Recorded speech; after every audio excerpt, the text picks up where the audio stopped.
Sa ngalan ng Ama at ng Anak at ng Espiritu Santo, Amen. sumayin niyo po ang Panginoon. At sumaiyo rin. Mga kapatid, aminin po natin ang ating makasala at mga pagkukulang upang tayo po ay maging karapat-dapat na gumanap sa banal na pagdiriwang na ito.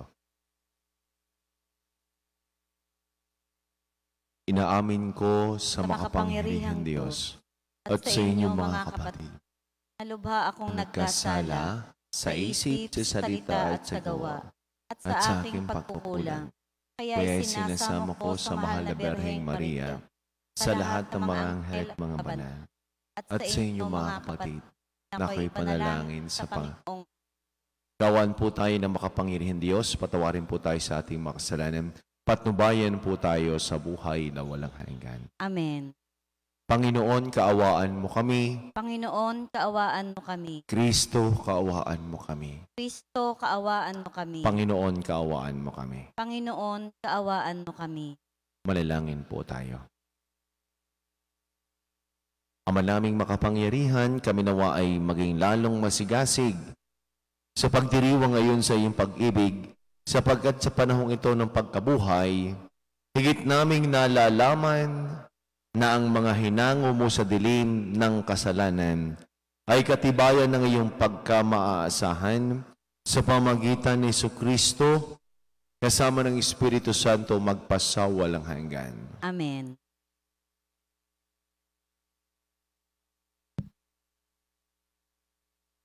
Pagbasa mula sa mga gawa ng mga apostol. Noong mga araw na iyon, si Felipe ay inutusan ng isang anghel ng Panginoon. Pumunta kaagad sa timog sa daang patungong Gaza mula sa Jerusalem. Ito'y ilang, kaya't naparoon si Felipe sa darating naman ang isang Etioping eunuko. Siya ang tagapamahala sa lahat ng kayamanan ng Kadase o reyna ng Ethiopia. Nagpunta siya sa Jerusalem at sumamba sa Diyos. Siya'y pauwi na noon. Nakasakay sa kanyang karwahe at nagbabasa ng aklat ni Propeta Isaías. Sabayan mo ang sasakyang iyon, sabi ng Espiritu ni Felipe. Patakbong lumapit si Felipe at narinig niyang binabasa ng eunuko ang aklat ni Propeta Isaías. Kaya tinanong niya ang eunuko, "Nauunawaan po ba ninyo ang inyong binabasa? Paano kung mauunawaan ito kung walang magpapaliwanag sa akin?" Sagot nito. At si Felipe inayayahan niyang sumakay sa karwahe at umupo sa tabi niya. Ito ang bahagi ng kasulatang binabasa niya. Kung paanong walang imik ang tupa na dinadala sa patayan o ang kordero sa harapan ng manggugupit, gayon din naman, hindi siya nagbuka ng kanyang bibig. Siya'y hinamak at pinagkaitan ng katarungan. Walang maitatala tungkol sa kanyang mga inapo, sapagkat kinitil dito sa lupa ang kanyang buhay. Sabihin mo nga sa akin, wika ng eunuko kay Felipe. Sino ba ang tinutukoy dito ng propeta? Sarili ba niya o iba? Buhat sa kasulatang ito'y isinalaysay ni Felipe ang mabuting balita tungkol kay Jesus. Nagpatuloy sila sa paglalakbay at dumating sa isang lugar na may tubig. May tubig dito, sabi ng eunuko. Ako ba'y hindi pa maaaring binyagan? Sinabi sa kanya ni Felipe, maaari kung sumasampalataya ka ng buong puso. Sumagot siya, sumasampalataya ako na si Jesucristo ang anak ng Diyos. Pinatigil ng eunuko ang karwahe. Lumusong silang dalawa sa tubig at bininyagan si Felipe. Pagkaahon nila sa tubig, si Felipe kinuha ng Espiritu ng Panginoon. Hindi na siya nakita ng eunuko na nagpatuloy naman sa kanyang paglalakbay na tuwang-tuwa. na malaya na lamang ni Felipe na siya'y nasa Azoto. Mula roon, ipinarangal niya ang mabuting balita tungkol kay Jesus sa lahat ng bayang dinaraanan niya hanggang sa marating ang Cesarea. Ang salita ng Diyos. Salamat sa Diyos. Salmong tugunan. Sangkalupaang nilalang, galak sa puoy isigaw. Sangkalupaang nilalang, galak sa puoy sigaw. Ang lahat ng bansay magpuri sa Diyos, inyong iparinig, papuring malugod. Iningatan niya, tayong pawang buhay, di tayo bumagsak, di niya binayaan. Sangkalupaang nilalang, galak sa puoy isigaw. Lapit at makinig ang nagpaparangal, sa Diyos at sa inyo'y aking isasaysay, ang kanyang ginawang mga kabutihan. Nung ako'y balisa, ako ay dumaing sa Diyos na dapat purihin. Handa kong purihin ng mga awitin. Sangkalupaang nilalang, galak sa puoy isigaw. Purihin ang Diyos, siya'y papurihan. Yamang ang daing ko'y kanyang pinakinggan, at ang pag-ibig niya ay aking kinantan. Sangkalupaang nilalang, galak sa puoy isigaw.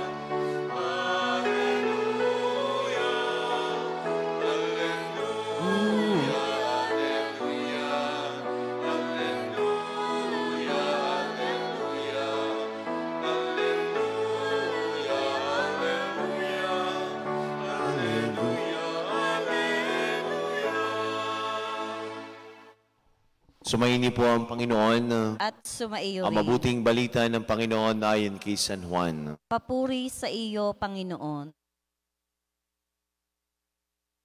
Noong panahon iyon sinabi ni Jesus sa mga tao, walang makakalapit sa akin malibang dalhin siya ng amang nagsugo sa akin, at ang lalapit sa akin ay muli kong bubuhayin sa huling araw.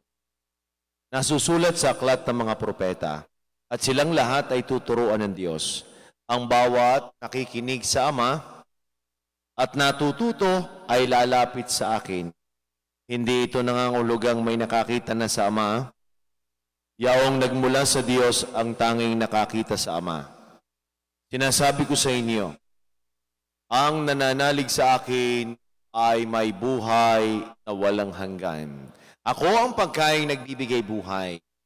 Kumain ng mana ang inyong mga ninuno nang sila ay nasa ilang, gayunman ay namatay sila.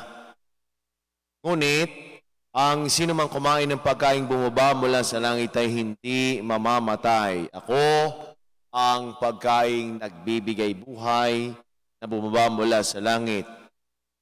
Mabubuhay kailanman ang sinumang kumain ito. Ang pagkaing ibibigay ko ikabubuhay ng sanlibutan ay ang aking laman. Mga kapatid, ang mabuting balita ng ating Panginoon. Pinupuri ka namin, Panginoong Hesukristo. Magandang umaga po sa ating lahat. Mga may birthday ngayong araw na ito, happy birthday. May wedding anniversary, congratulations. Kapag ho tayo ay nagbabasa, yan man ho ay libro, news, yan ho ba kaagad ay ating naiintindihan? Igahot, nakailang ulit ka ng basa, ay hindi mo pa nauunawa. Mga estudyante, may homework, basahin ng garining page, topic. Nakailang basa na, ay hindi pa rin nauunawaan. Minsan ni Kim ay yamot na lamang. Ako'y ganun din. Sa unang basa, ikalawang basa, ay hindi mo pa rin maintindihan. Ikatlong basa, hindi mo pa rin maintindihan.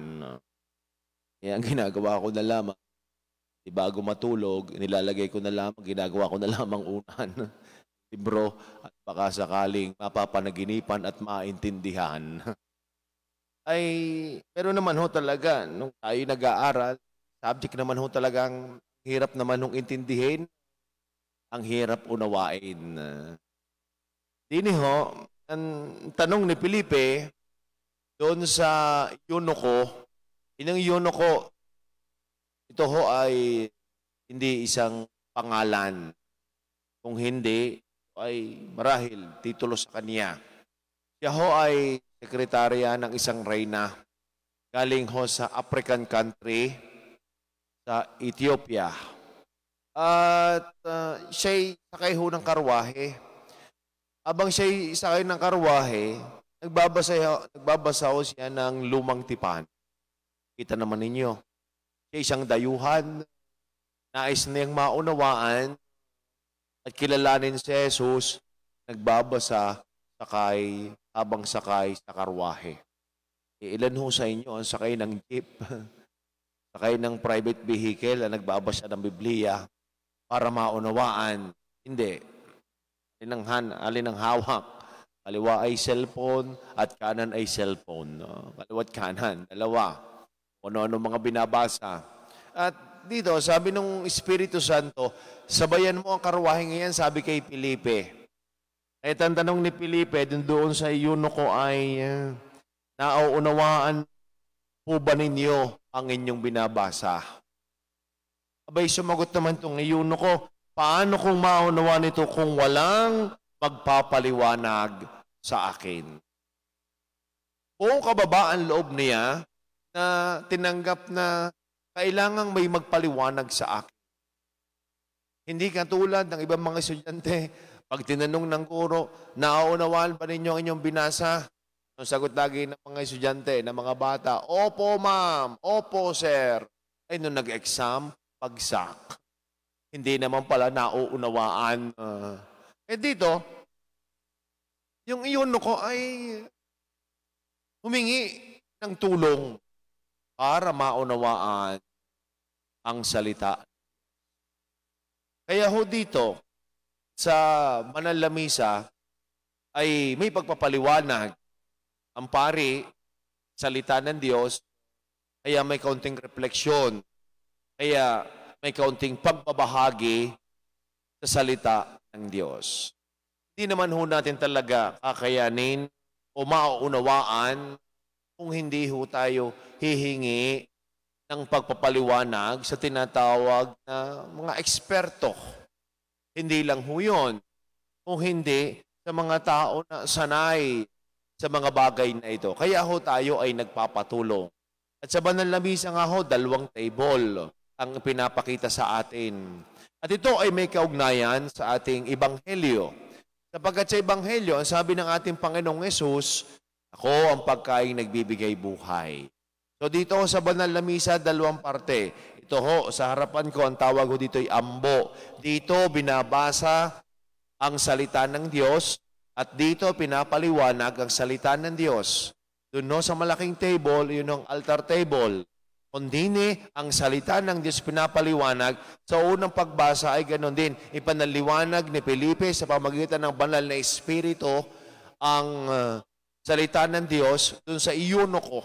At doon, ang katawan ni ang ating pagsasaluhan. So magkaugnay yung ating unang pagbasa at ang ating ebanghelyo. Ngayon, nauunawaan pa natin ang salita ng Diyos. Yan din ang tanong sa atin. Kung nauunawaan natin din sa unang bahagi pa lamang ang pagpapahayag ng salita ng Diyos, ang ikalawang tanong ko naman po ay, nauunawaan pa natin ang ginagawa doon at ang pagtanggap ng Eucharistia, ang pangungumunyon. At ang malalim natin dapat na pangunawa sa pagtanggap ng banal na komunyon. Sapagkat si Jesus mismo ang nagsabi, ako ang pagkaing nagbibigay buhay. Para sa iba, ay ang hirap intindihin. Kaya nga itong Eucharistiyang ito, para sa atin, nung higit sa lahat, ito dapat ay nagbibigay buhay. Kaya nga't lagi ko lang sinasabi, hindi ho kayo mapakali hanggat hindi kayo nakakasimba. Parang may kulang lagi. Sapagkat tunay naman, lalo't pag tinanggap sa banal na komunyon, ay nagbibigay buhay. Ang si Jesus nagbibigay buhay. Pero ang tanong, hanggang dito na lamang ba ito sa loob ng simbahan? Hindi ho. Kaya nga't, ang sabi lang pagkatapos sa amin ay humayo kayo taglay ng kapayapaan. Ibig sabihin, nung paghayo, tayo din dapat ay nagbibigay buhay sa ibang tao. May mga papatay-patay, ikaw naway maging kasangkapan, instrumento upang siya ay magkaroon naman ng buhay. Madali naman ho ang mabuhay, hihinga ka lamang. Pero yung buhay dito na sinasabi ng ating Panginoong Hesus ay kakaiba. Sapagkat yung sumasampalataya at naniniwala sa Kanya kahit mamatay, siya mismo ang nagsabi ay magkakaroon ng buhay na walang hanggan. Yan ho yung binibigay sa atin ng Eucharistiya. Nagbibigay buhay. Ano pa ba binibigay sa atin ng Eucharistiya? Para sa iba, ito ay gamot. Tama naman. Anong klaseng gamot? Hindi yung nabibili natin sa mga pharmacy, kung hindi ito yung gamot ng ating kaluluwa. Bakit po? Sapagkat tayong tao ay hindi lamang katawan. Tayo ho ay may kaluluwa. Kaya tayo may mga pagkain, ang ating pangangatawan, kaya pag kumain ka, ikaw ay magugutom pa rin. Pero iba yung sa Eucharistiya.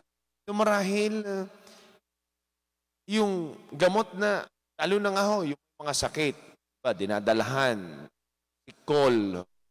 At yan, humihiling ng Eucharistiya. Humihiling ng katawan ni Kristo. Gusto nilang makatanggap. O, pagkatanggap, kahit nandoon ng sakit, ng pisikal na pangangatawan, pero ang piling nila ay sila'y gumaling. Pero ang piling nila ay kahit ang hirap tiisin ng sakit na ito, ay handa sila kung ano man ang mangyari. Yan ang sinasabi ko. Ito ay, ang Eucharistiya ay nagbibigay sa atin ng kagalingan. Kaya para sa atin, tayo mga tagasunod ni Kristo, ay may malalim dapat higit na pangunawa at higit sa lahat, pag may nagtanong din sa atin, yung tamang pagpapaliwanag. Sana'y tayo din ang maging Pilipe ng ibang tao na maunawaan ang mga bagay na maaaring maglapit sa atin sa Diyos. Sapagkat kahit naman ho tayo ng mga bata, kailangan lagi ng paliwanag ng mga magulang. Kahit naman sa murang isipan, kailangan natin ng paliwanag. Lang naman ho sa mga bata, kahit naman sa mga matatanda at ay mga nagkakaedad na, kailangan din naman ho natin ng paliwanag. Ang problema, ayaw na ho nating tumanggap ng pagpapaliwanag. At ang feeling natin ay alam na ho natin lahat. Kahit nga ho siguro, salita ng Diyos, na kayo ng mga araw-araw na sipa, lagi sinasabi sa inyo siguro, ay sa ulo mo na ang misa, sa ulo mo na lahat. Pero hindi pa rin natin lubos na maunawaan ang sinasabi ng ating Panginoong Hesus. Mahalaga, Jesus ay tunay na nagbibigay buhay ang kanyang katawan.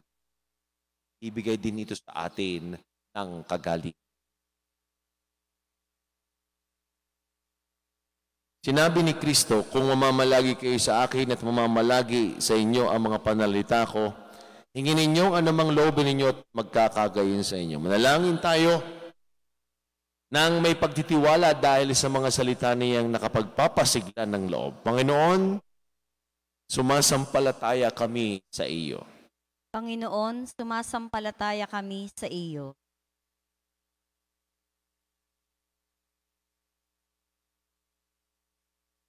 Ang ating simbahan naway maging isang tunay na pamayanang namumunga ng pag-ibig at kapayapaan. Manalangin tayo sa Panginoon. Panginoon, sumasampalataya kami sa iyo. Ang mga hindi sumasampalataya, naway makakilala sa Diyos sa pamamagitan ng pag-iibigan ng mga Kristiyano. Manalangin tayo sa Panginoon. Panginoon, sumasampalataya kami sa iyo.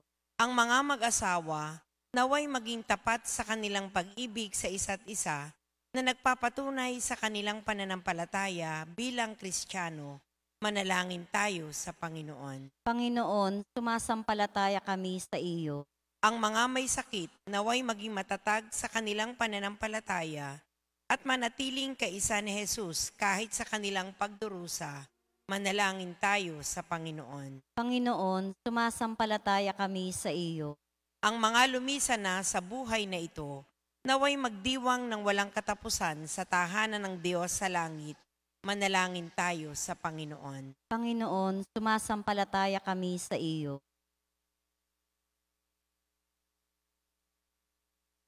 Diyos na aming Ama, tingin mo po ang aming mga panalangin at puspusin mo ang aming mga puso ng iyong pag-ibig upang makapamuhay kami sa parang kalugod-lugod sa iyo. Inihiling po namin ito sa pamamagitan ni Kristong aming Panginoon. Amen.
Manalangin po kayo mga kapatid upang ating paghahain ay kalugdan ng Diyos sa mga makapangyarihan. Tanggapin nawa ng Panginoon itong paghahain sa iyong mga kamay, sa kapurihan niya at karangalan sa ating kapakinabangan at sa buong sambayan niyang banal. Ama naming lumikha sa paghahain ng banal na pagpapalitan ng iyong mga kalobat ng aming alay. Kami pinapagsalo mo sa iyong buhay na namumukod tangi at walang kapantay. Ipagalo mo ang aming pakinabang sa iyong pakikisamang aming maasahan ay siya ring umiral sa aming pamumuhay araw-araw sa pamagitan ni Jesucristo kasama ng Espiritu Santo magpasaw walang hanggan. Amen. Sumaini po ang Panginoon. At sumaiyo Itas rin. po sa Diyos ang inyong mga puso at diwa. Itinaas na namin sa Panginoon. Pasalamatan po natin ang ating Panginoon Diyos. Marapat na siya ay pasalamat. Ama naming makapangyarihan, tunay nga pong marapat na ikaw ay aming pasalamatan. Ngayong pinagdiriwang paghahain ng Mesiya sa maamong tupa na tumubos sa aming lahat. Siya ay talagang maaasahan at ang katapatan niya sa pananagutan ay siyang bumago sa dating pamumuhay sa sangkatawang namihasa sa pagkasalawahan. Ang dangal ng tayo ganap na itinampok upang mamana namin sa pagkikapagkapad kay Jesus. Kaya, kaysa ng mga anghel na nagsisiawit ng papuri sa walang humpay sa kalangitan, kami po ay nagbubunyi sa iyong kadakilaan. Santo, Santo, Santong Panginoon Diyos ng mga hukbo, napupuno ang langit at lupa ng kadakilaan mo, o sana sa kaitaasan. Pinagpala ang naparirito sa ngalan ng Panginoon, o sana sa kaitaas. Ama naming banal, ikaw pambukan lang tanang kabanalan, kaya sa pamagitan ng iyong Espiritu, ng iyong banal ang mga kaloob na ito upang para sa amin, ay maging katawan at tugo ng aming Panginoong Jesucristo. Bago niya, pinagtiis ang kusang loob na maging handog, hinawakan niya ang tinapay, pinasalamatan kaniya. Pinaghati-hati niya yun, iniabot sa kaniyang mga alagad at sinabi, tanggapin ninyong lahat ito at kada nito ang aking katawan na ihahandog para sa inyo.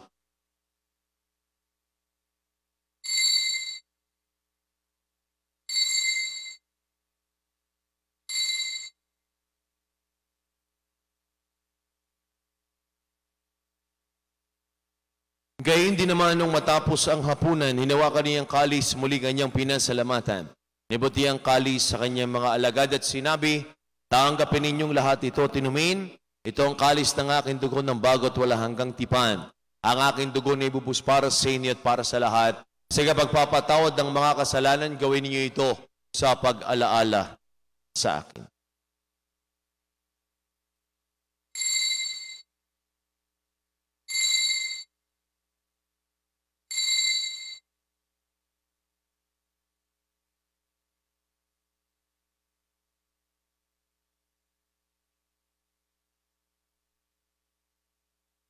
Ang misteryo ng ating pananampalataya. Si Kristo'y namatay, si Kristo'y nabuhay, si Kristo'y babalik sa wakas ng panahon. Ama, ginagawa po namin ngayon ang pag-alaala sa pagkamatay at muling pagkabuhay ng iyong anak. Kaya tinayalay po namin sa iyo ang tinapay na nagbibigay buhay at ang kalis na nagkakaloob ng kaligtasan. Kami nagpapasalamat dahil kami yung minarapat at tumayo sa harap mo para maglingkod sa iyo. Sinasama po namin kami magkakasalo-salo sa katawan at ni Kristo ibabuklod sa pagkakaisa sa pamagitan ng Espiritu Santo. Ama, lingapin mo yung simbahang laganap sa buong daigdig. Puspusin mo kami sa iyong pag-ibig. Kay San Francisco naming Santo Papa at ni Gilbert naming Arsobispo at ng lahat ng mga kaparian. Nalalahanin mo rin po ang mga kapatid naming nahimlay na. Nang may pag-asang sila'y muling mabubuhay, gayon din ang lahat ng mga pumanaw, hawaan mo po sila patuloyin sa iyong kaliwanagan.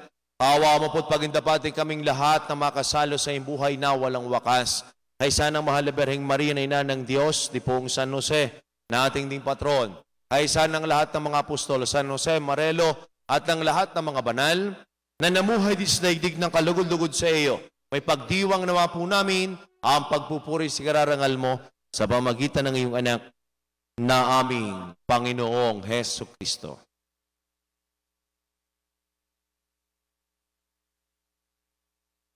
Sa pamamagitan ni Kristo, kasama niya at sa Kaniya, ang lahat ng parangal at papuri sa iyo sa makapangyarihan, kasama ng Espiritu Santo, magpasawalang hanggan.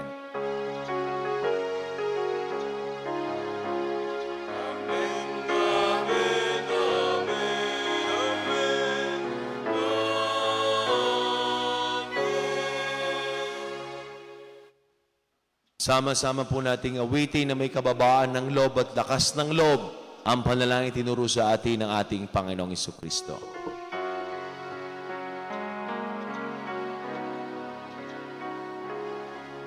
Ama namin, sumasalangit ka, sambahin na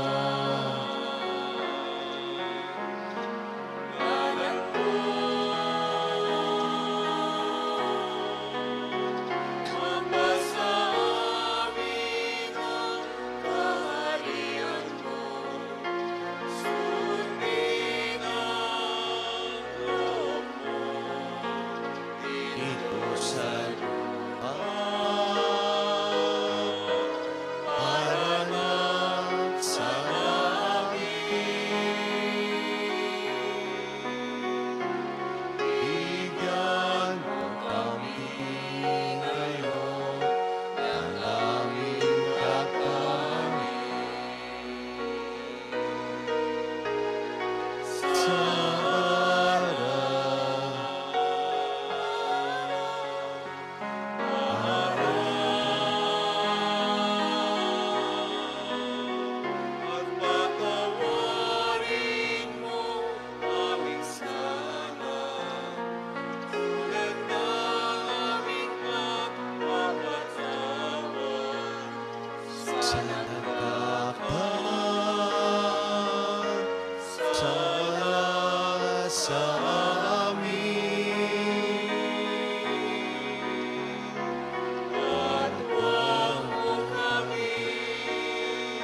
Inihiling po namin kami at diya sa lahat ng masama, pagkalooban ng kapayapaan na araw-araw, iligtas sa kasalanan, at ilayo sa lahat ng kapahamakan, samantalang aming pinananabikan ng dakilang araw ng pagpapahayag ng tagapagligtas naming si Heso Kristo. Sapagkat iyo ang kaharian at ang kapangyarihan at ang kapurihan magpakailanman. Amen. Panginoong Kristo, sinabi mo sa iyong mga apostol, kapayapaan ang iniiwan ko sa inyo, ang aking kapayapaan ang ibinibigay ko sa inyo. Tungayin mo ang aming pananampalataya at aming mga pagkakasala. Pagkaloob po kami ng kapayapaan at pagkakaisa ayon sa iyong kalooban, kasama ng Espiritu Santo magpasawalang hanggan. Amen. Ang kapayapaan po ng Panginoon ay lagi ng sumainyo. At sumaiyo. Magbigayin po kayo ng kapayapaan sa bawat isa. Peace be with you. Kordero ng Diyos na nag-aalis ng mga kasalanan ng sanlibutan, maawa ka sa amin. Kordero ng Diyos na nag-aalis ng mga kasalanan ng sanlibutan, maawa ka sa amin. Kordero ng Diyos na nag-aalis ng mga kasalanan ng sanlibutan, pagkaloob mo sa amin ang kapayapaan.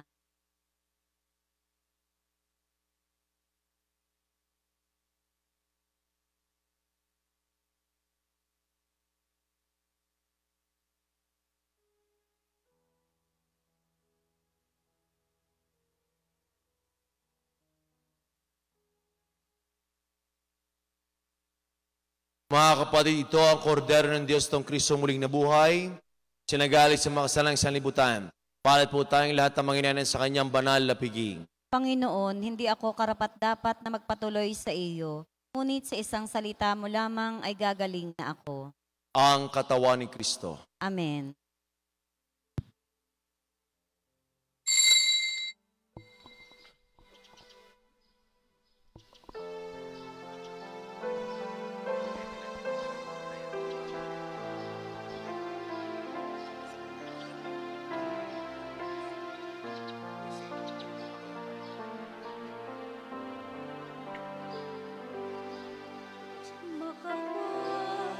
Salita man ako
Manalangin po tayo. Ama naming mapagmahal, manatili kang kapiling ng iyong isang bayanan, na ngayon pinapakinabang mo sa iyong sariling buhay, diyan mo kami ay pasulong na makahakbang, mula sa dati namin pagkamakasalanan patungo sa pagbabago nagdudulot ng iyong kabutihan, sa pamagitan ni Jesucristo kasama ng Espiritu Santo magpasawalang hanggan. Amen. Sumayin niyo po ang Panginoon. At sumaiyo rin. Pagpalain po kayong lahat, ingatan, gabayan, subaybayan, lingapin ng ating mapagpalang Diyos. Sa ngalan ng Ama at ng Anak at ng Espiritu Santo. Amen. Ang misa po inaialay na, taglin po ninyo ang pag-ibig ng Diyos. Salamat sa Diyos. Magandang umaga po sa ating lahat.